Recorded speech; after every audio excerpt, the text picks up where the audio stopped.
ایک کال دی تھی، اس کا کیا اپڈیٹ ہے اور کیا ہونے جا رہا ہے؟ یار دیکھیں، مولانا صاحب بہت زیرک سیاستدان ہیں اور وہ ماشاءاللہ ہر ایک کے ساتھ وہ جو ہے اپنا کام لینا جانتے ہیں.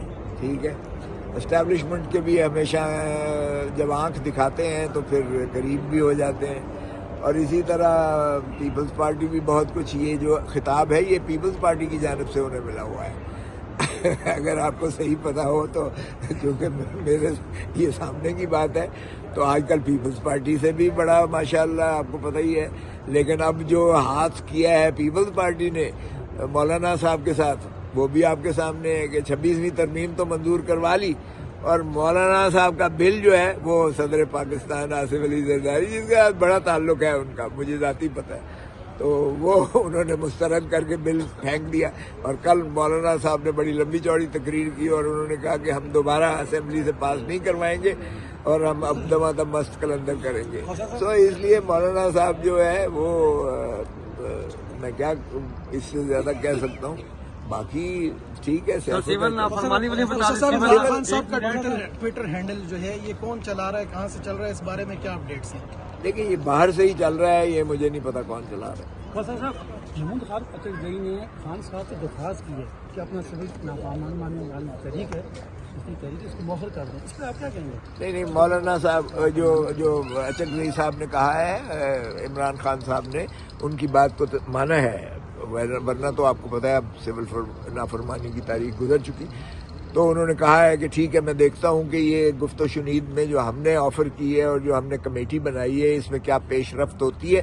وگرنہ انہوں نے کہا ہے کہ میری کال سٹینڈ کر رہی ہے، میں مؤخر کر رہا ہوں اس وقت. تو یہ محترم اچکزئی صاحب اور انہی کے جو باقی ہمارے ساتھی ہیں، اس میں جو ہم نے آئین کی بحالی کی جو تحریک چلائی ہوئی ہے اور بنائی ہوئی ہے، جو تنظیم جس میں اچکزئی صاحب سربراہی کر رہے ہیں، جس میں اختر مینگل صاحب بھی ہیں، جس میں جو ہے سنی اتحاد بھی ہے، دیگر جماعتیں بھی ہیں، تو انہی کے جو ہے یہ مشورے پر یا کہنے پر یہ مؤخر کیا گیا. اگر آپ دوبارہ اس کو کال دیتے ہیں سول نافرمانی سے، کیا مولانا صاحب کو ہم ووٹ کریں گے؟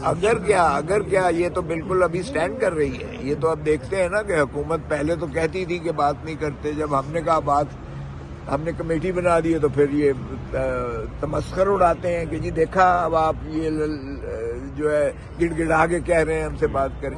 تو یہ اگر سمجھتے ہیں کہ ہماری کوئی کمزوری ان کے ہاتھ میں آ گئی ہے تو یہ غلط فہمی میں. لطیف کھوسہ صاحب، آپ کے بہت قابل شاگرد، سیاسی شاگرد بلاول بھٹو کی ہاتھوں کی لکیروں میں وزیر اعظم لکھا ہوا ہے کہیں؟ دیکھیں دور دور تک کہیں قریب. دیکھیں یہ رانی شہید بے نظیر بھٹو کا بیٹا ہے اور ذوالفقار علی بھٹو کا نواسہ ہے. اس میں اگر خاقان عباسی بن سکتا ہے، اگر راجہ پرویز اشرف بن سکتا ہے، اگر یوسف رضا گیلانی بن سکتا ہے، اور اگر اس طرح سے اور لوگ بن سکتے ہیں تو ان کا تو وراثت میں ایک ہے. بہرکیف میں دعا گو ہوں اللہ تعالیٰ ان کو استقامت دے اور یہ اپنا پیپلز پالیٹکس کریں، پاور پالیٹکس چھوڑ دیں. پاور پالیٹکس کرنے سے تو آپ کسی کی بساخیوں پر چڑھ کر آئیں گے اور پھر وہی ڈوریاں ہلائیں گے آپ کی، پھر عوام میں آپ کی پذیرائی نہیں ہوگی. تو اگر پیپلز پالیٹکس کریں گے، جس طرح بھٹو جم غفیر لوگوں کے جو ہے وہ طاقت سے آتا تھا، اور رانی شہید بے نظیر بھٹو بھی کہتی تھی لڑو گے لڑیں گے، مرو گے مریں گے، عوام جو ہے ان کا ساتھ دیتی تھی. تو یہ جو ہے اب بدقسمتی سے پیپلز پارٹی کی جو 2 نمبر بن گئی ہے، مسلم لیگ نون کی بی ٹیم بن گئی ہے. اور یہ پاور پالیٹکس میں اسٹیبلشمنٹ، یار پاور پالیٹکس میں یہ مقابلہ نہیں کر سکتے، کیونکہ ماشاءاللہ نون لیگ کے تو ایسی چیری بلاسم کے بوٹ پالش کر کے تو اتنی چمک دیتے ہیں، یہ پیپلز پارٹی تو کہیں پھر وہاں مقابلہ ہی نہیں کر سکتی ہے.